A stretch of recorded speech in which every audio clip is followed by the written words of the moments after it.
Hi and welcome back. Actually बहुत दिनों बाद ऐसे वॉइस ओवर कर रही हूँ तो बड़ा अजीब सा लग रहा है। बट एनीवेज अभी तो मेरे मन में ऐसा वो भी नहीं आ रहे थॉट्स कि मुझे बोलना क्या है। देखती हूँ मैं क्या बोलती हूँ और उस हिसाब से क्या टाइटल डिस्क्रिप्शन रख देती हूँ। I don't know. So start करते हैं। आज मैं अपडेट्स आज नहीं देती हूँ, ठीक है, मैं बहुत शॉर्ट में बताऊँगी।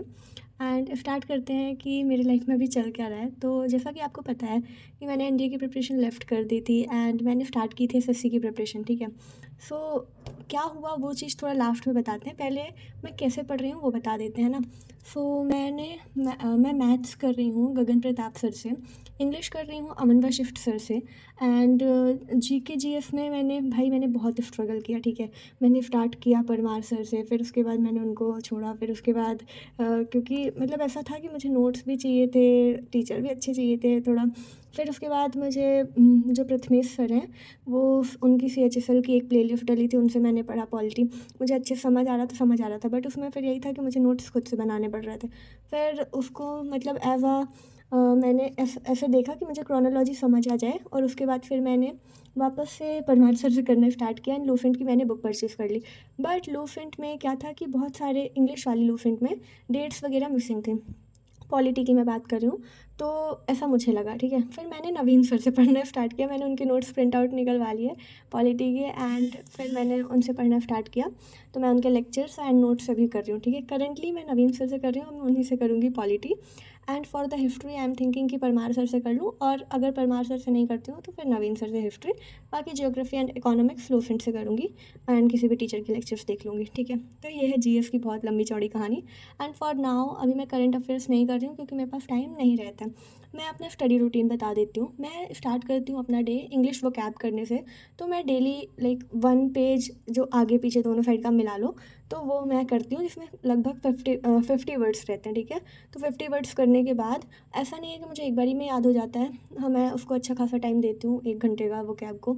एंड क्योंकि मेरी लर्निंग स्पीड बहुत स्लो है सो वोकैब में मेरे को लग जाते हैं। उसके बाद मैं इंग्लिश का डेली 1 लेक्चर करती हूँ, ठीक है। पहले मैं किया करती थी जो लास्ट 2 मंथ थे उसमें मान लो मैंने कुछ नहीं पढ़ा क्योंकि कॉलेज के कारण, ठीक है। और थोड़ा बहुत आप स्टार्टिंग में रिसर्च करते हो, टीचर्स चेंज करते हो, तो उस चक्कर में बहुत मिस हुआ है। सो अभी ये मान के चलना कि 1 हफ्ते पहले ही मैंने प्रिपरेशन स्टार्ट किया। सो मैंने सोचा why not to share with you all guys, ठीक है। तो यस, मैं स्टार्ट करती हूँ अपना डे इंग्लिश वोकैब से। एंड इंग्लिश वोकैब करने के बाद उसको मैं कर रही हूँ ब्लैक बुक से, ठीक है। उसके बाद मैं करती हूँ मतलब कोई भी मैथ का मेरा डेली फिक्स है कि 1 लेक्चर करूँगी। अभी तक 1 लेक्चर फिक्स था, अब मैंने 2 लेक्चर पे शिफ्ट कर लिया क्योंकि सिलेबस बहुत वास्ट है। एंड उसमें ऐसा था कि मैंने जब लेक्चर काउंट किया तो मैंने एडवांस सेक्शन देखा ही नहीं कि एडवांस का अलग से सेक्शन है। मुझे लगा कि जितने लेक्चर हैं वो उसमें एडवांस अर्थमेटिक दोनों है।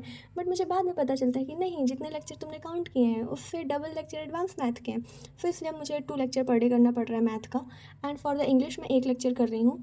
एंड उसके बाद जो क्या जीके जीएस उसमें अभी तक मैं 1 लेक्चर कर रही थी बट अब से मैं 2 लेक्चर करूँगी क्योंकि उसका भी सिलेबस थोड़ा सा वास्ट है। एंड मैंने जो ये 8 मंथ्स का टाइम पीरियड है उसको रखा है कि हाँ, मुझे 8 मंथ्स में अपना सिलेबस वगैरह अच्छे से कंप्लीट करना है। अच्छे से मतलब अच्छे से करना है, एक बारी हो जाए एंड दैट्स इट। उसके बाद आप बस रिवाइज़ करो। तो मैं एक बारी मतलब एक दिन में बस मैं यही 3 सब्जेक्ट्स करती हूँ, मैथमेटिक्स, इंग्लिश और जीके जीएस में से मैं वही एक सब्जेक्ट अभी मेरा पॉलिटी चल रहा है और उसके साथ साथ मैं सोच रही हूँ कि 1 lecture polity and 1 lecture history करने लगती हूँ। So it will be better. बाकी देखती हूँ कितना पॉसिबल हो पाता है बिकॉज उसके बाद मुझे पढ़ना पड़ता है इंजीनियरिंग का, ठीक है। मैं BTech in computer science pursue कर रही हूँ तो उसके लिए मुझे कॉलेज का भी पढ़ना पड़ता है। सो मेरे से जितना एक्स्ट्रा टाइम बचता है उसमें मेरा एसएससी का यही बस हो पाता है, ठीक है। तो अब आप समझ जाओ कि थोड़ा सा मतलब इसी चक्कर में ना मैं वीडियोस बना रही थी ना कुछ। मैंने सोचा अब कुछ भी करके टाइम निकालेंगे एंड वीडियोस रेगुलरली पोस्ट करेंगे, ठीक है। क्योंकि थोड़ा अजीब सा लगने लगा था मुझे 2 महीने से खाली बैठे बैठे। एंड मेरा ये है कि मैथ्स का जो गगन प्रताप सर का मैंने कोर्स ले रखा है, बीओडी कोर्स लिया है मैंने। तो उसमें ऐसा है कि मैंने जितना काउंट किया उस हिसाब से मेरे को लग जाएंगे आराम से 7-8 मंथ्स लग जाएंगे उनके लेक्चर कंप्लीट करने में। विथ उसके बाद फिर मेरी अच्छी खासी प्रैक्टिस स्टार्ट होगी। एंड अभी तो स्टार्टिंग के लेक्चर्स हैं तो इतना ज़्यादा लोड नहीं लगता है, बट यस, धीरे धीरे लोड बढ़ेगा एंड ज़्यादा टाइम लगेगा। एंड अभी मैं वही लाइफ अपडेट्स की अगर बात करूँ तो लास्ट 2 मंथ्स मेरे यही कॉलेज एंड इन्हीं सब को फिगर आउट करने में चला गया कि हाँ एसएससी की प्रिपरेशन कैसे करनी है। मैंने स्टार्ट किया, फिर बीच में कॉलेज के चक्कर में रह गया। तो बस अच्छा अभी सिलेबस बता दूँ मैंने क्या कितना कर लिया है। तो मैथमेटिक्स में मेरे हो गए हैं यही 9-10 लेक्चर्स, मतलब मैंने ऑलरेडी कर लिया था बट मैंने वापस से रीस्टार्ट जब किया तो अभी मैं 7th लेक्चर पे हूँ एंड 3-4 लेक्चर मेरे एडवांस मैथ के हो गए, ठीक है, तो वही तुम 10 लेक्चर मान लो। इंग्लिश में भी यही है, 7-8 लेक्चर्स हो गए हैं मेरा। वोकैब में मेरे 200 वर्ड्स मैंने लर्न कर लिया, 200 I guess, 250 I guess, yes. And polity में मेरा 6 लेक्चर हो गया है और 6th लेक्चर आई गेस चल रहा है, हाँ, एंड हिस्ट्री में 1 लेक्चर। तो यही था आज के लिए, फिर मिलते हैं नेक्स्ट वीडियो में।